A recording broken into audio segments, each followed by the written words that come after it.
If you think you're enlightened, go and spend a week with your family. Today's transmission is all about family holiday sanity and how to stay sane during holiday visits with your family, and also maybe even actually enjoy it and love it and celebrate it and be excited about it. So that's really my intention for you within this transmission, is to share some stories and tips that will provide some support for you during this time to make it a little bit more easeful, graceful, and hopefully a lot more fun as well. And just excuse my voice and any sniffles that happen during this transmission. My body is definitely going through a purification and recalibration. I have moved from my home in Mexico. I'm back in North Carolina visiting family and friends, and the temperature change, the pressure change, all of it is moving through my body. So that's where we're at today. This is how life flows. Okay.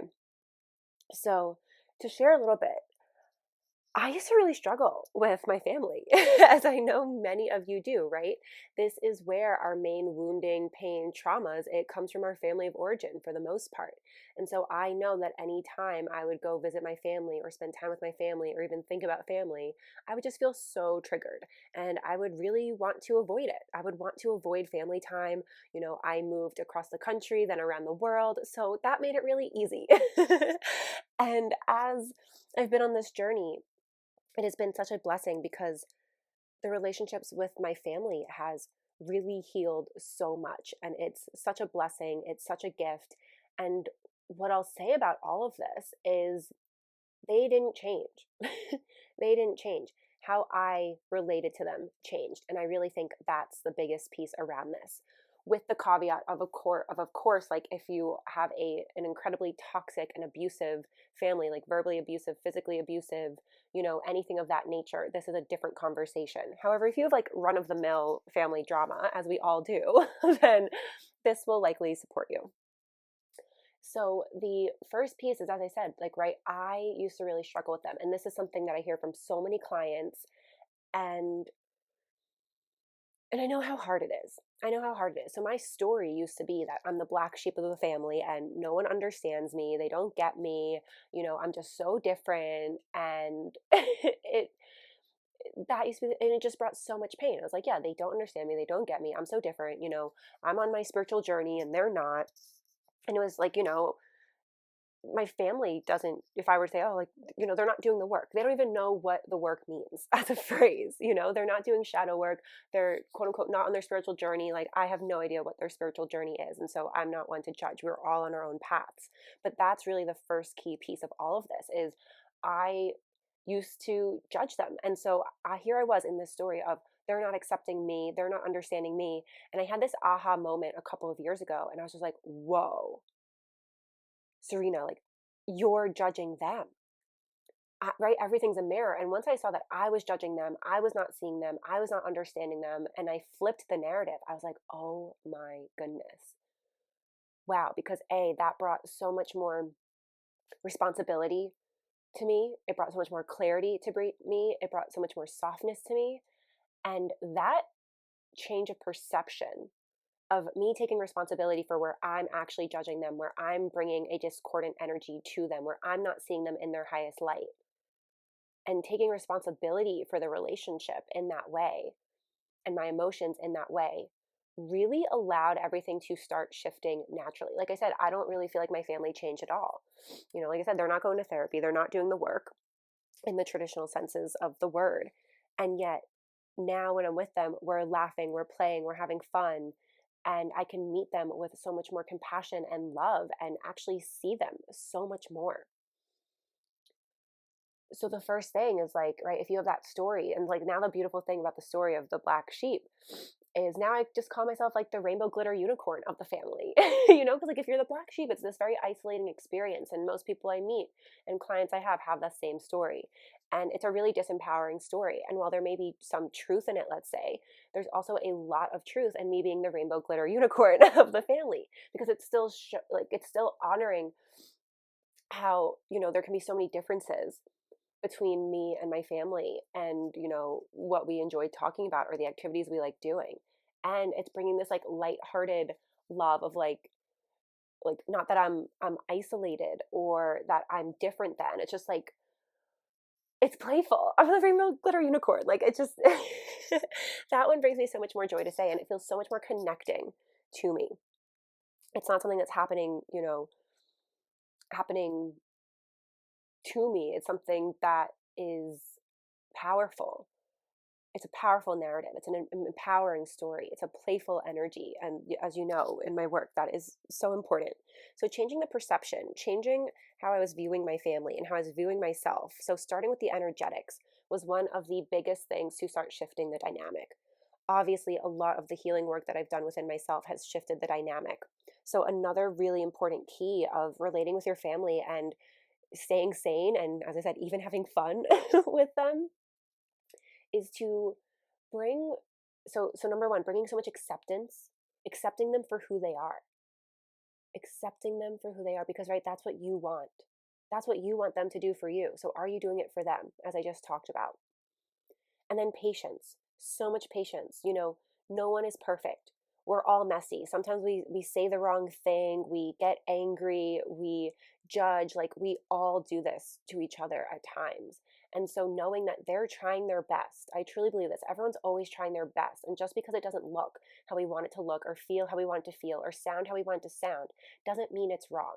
Because if we make it wrong, from that space, then we're constantly going to be in this battle and we're constantly going to feel at war and unmet and sad and hurt and abused and all of these things. So having so much patience within this journey and compassion, love, like truly, right? The love, the understanding for where they are trying. And if they're not, like also just bringing that softness, praying for the graciousness, the patience to honor the moment. And I will say, if you find that you really get triggered in your family, get really creative. So there's a lot of creative ways. As I said, for a while, like my boundary was I lived in Bali. I lived around the world. I couldn't go see them that much. They couldn't just come see me. And that was really needed. Like you have the permission to not see your family. Depending on where the relationship is at right now, like you have the permission to not see them. I know there's so much tied up in family, and if that's what you need right now for your healing, for your peace, for your sanity, like give yourself that. You don't need to answer the phone call. You don't need to go visit. Like you can create that spaciousness. And you can also create that spaciousness in softer ways, let's say. So let's say, like, right, you're at the dinner table and they're talking about politics and it's starting to get really fiery and triggering, and you're noticing that your nervous system is amping up, and so is everyone else's. It's like you're allowed to say pause, and maybe like your family's not gonna be like, oh, we're gonna pause. Like maybe they're not, into that. You can go to the bathroom, right? You can go to the bathroom and you can just sit on the toilet, sit in the bathroom and breathe for 5 minutes. And you can take your space that way. And you can regulate yourself. You can ground your nervous system. You can hold your heart. You can do like some hip circles and bring some pleasure, bring some pleasure back into your experience.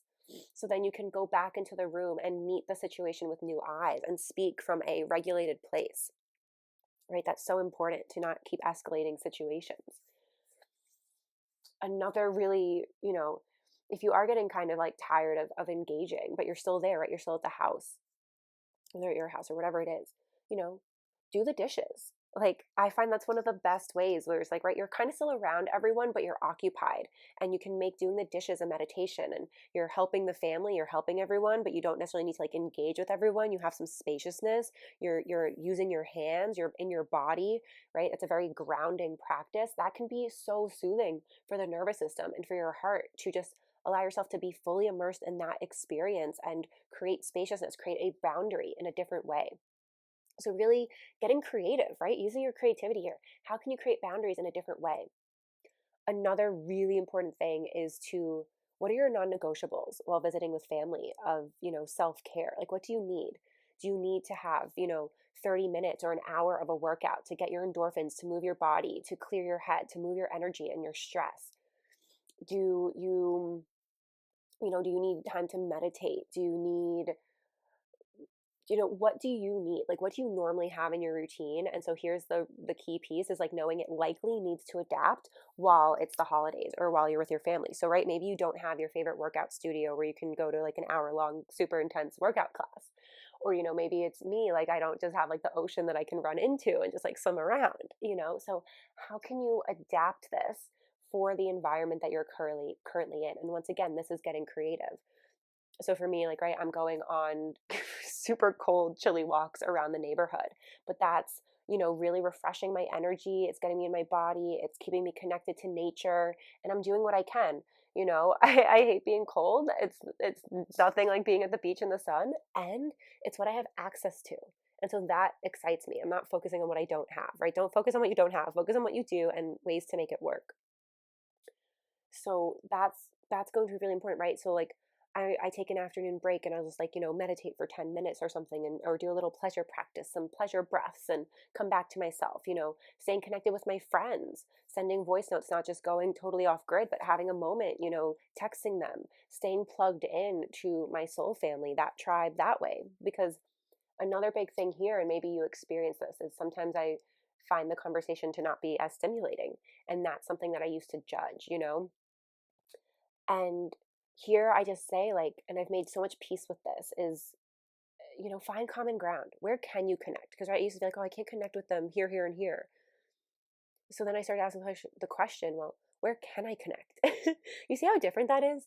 So different. And from there, it's like, okay, maybe we're talking about the weather. Maybe we're talking about sports. Maybe we're talking about food. And like, those are the places that I can connect with them. And so I'm going to go all into that. And I'm just going to find the beauty in that. And I don't need to be talking about quantum physics and God and, tantric sexuality with them. Like, if those come up, sure, we can create some spaciousness for them, but I don't need to impose my beliefs on them. I don't need to impose anything on them if they're curious and if it's coming up and I want to share something, of course. However, it's not judging the conversation. It's not judging them for not being able to meet me in those types of conversation. It's not judging them for not being interested in that type of conversation. That was like a very entitled perspective that I used to have. And it was really just bringing me a lot of pain and contraction. And so maybe you have a similar experience as well. So then once I started asking, like, where's the common ground? What parts can I share? What can I, bring curiosity to, and not force anything upon them? It actually allowed so much more spaciousness for some of those conversations to naturally arise. Yeah. And that was so healing. And then like my family's hilarious. Like I'm hilarious. We all love like joking and laughing. And so we'll just like be making silly jokes and like being playful in that way. And any way that you can really connect and bring in that levity, that lightheartedness, that laughter, that play, that humor. And maybe your family's not like that at all. And then just blessings to you because that must be really even more challenging, you know? Um, but but really the main theme of all of this is to get creative, is to shift your perspective. How can you start seeing this differently? Like, this is one of the first times where I'm like, I'm really excited to see my family.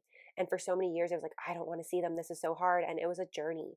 It was a journey to this point. So also, you know, having patience, as like always, that is one of the biggest things for us all the time, isn't it? Of just, it's a journey.